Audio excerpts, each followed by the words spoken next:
Okay, so something pretty wild is going on in Australia's financial heartland. But it's not about the latest tech stock or some new crypto coin. Nope. It's about a return to something, well, something ancient. One of the oldest forms of money there is gold.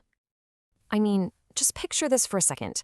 The source for this quote, Brian Chu, is talking about people lining up not for a new phone, not for concert tickets, but for physical gold.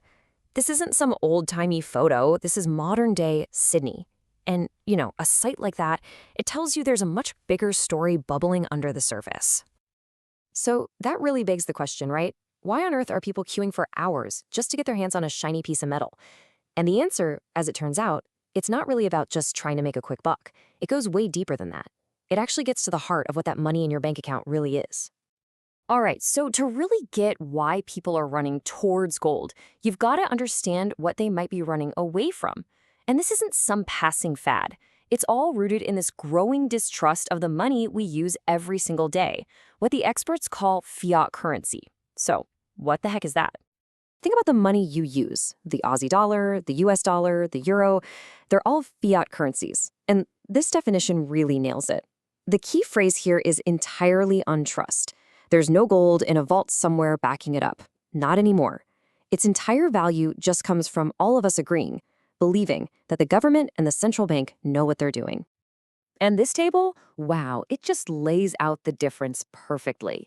Zero in on that supply row. For fiat money, it says unlimited. A central bank can literally just print more, create it out of thin air.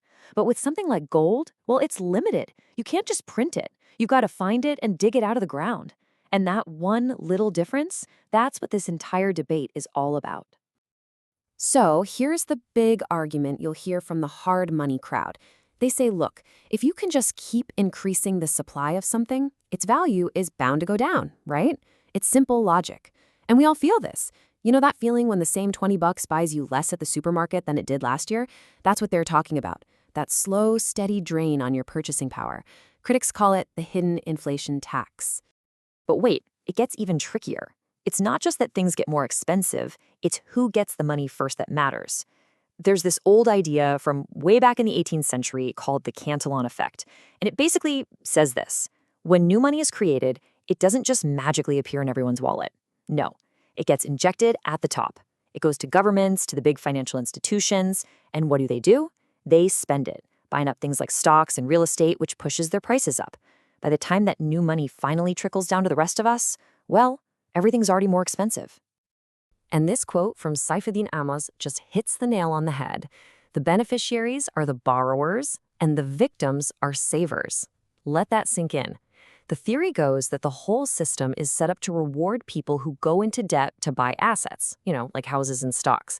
And it punishes the people who are just trying to do the responsible thing and save their cash. Your savings are losing value while their assets are gaining it. Okay, I know this can all sound a bit like a dry economics lecture, right? But this isn't just theory. This stuff has a very real, very tangible history right here in Australia. So let's take a quick look at how we actually ended up with the system we have today. This timeline basically gives you the highlight reel. We actually started out on a gold standard. Our money was backed by gold. But then, look at that period between 1929 and 1983. That's where it all happens. During the Great Depression, we cut the cord to gold. Fast forward to 83, and the Hawke Keating government floats the dollar. That's the moment we went all in on the fiat system we have today, letting the market decide its value. So, here's where things take a turn. It's really important to get this. This whole debate about money, it isn't just about numbers on a spreadsheet. For a long, long time, this deep-seated distrust of central banks and fiat money has been a core part of certain political ideologies, including, and it's got to be said, some on the far right. So let's carefully unpack that connection. A key example in Australia is a group called the Australian League of Rights.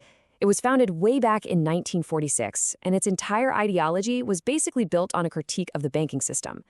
It's based on this theory called social credit, which at its core is a rejection of the kind of debt-based money we've been talking about. Now, if you look at how the League describes itself, you'll see the motto, loyalty to God, Queen, and country. But other sources, academic and historical ones, paint a very different picture. They classify it as a far-right organization and have linked it to some extremely serious and hateful views like anti-Semitism and Holocaust denial. It's a really stark reminder of how these economic ideas can get tangled up with some very controversial political ideologies.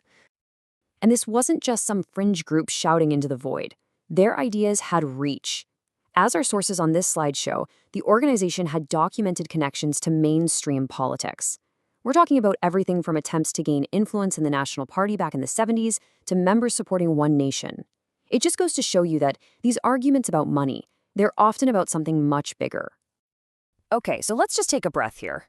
We started with people lining up for gold in Sydney. We've dived into economic theory and even touched on some pretty heavy political history. So where does all of this lead? Well, it lands us smack in the middle of a huge, fundamental question about the very future of money.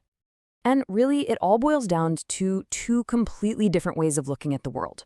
You've got our current system on one side, money that's managed by people, by experts, where its value is all about trusting institutions. And on the other side, you've got this emerging vision of money as a neutral thing, a protocol where its value is based on verifiable scarcity, on math and code, not on what a handful of people decide. And just like that, we're right back where we started. Those people in the queues in Sydney, they're not just buying a bit of shiny metal. Whether they realize it or not, they're taking part in a debate that is centuries old. It's the ultimate question: who should control money? A central group of people or no one at all? So that's the big question for all of us, isn't it? Because as our money stops being paper and becomes just data, just pixels on a screen, this debate gets more and more urgent. When it comes down to it, who do we trust to write the rules for our money? People in a boardroom or a line of code? The answer we choose is going to shape everything, not just our wallets, but our whole society for years and years to come.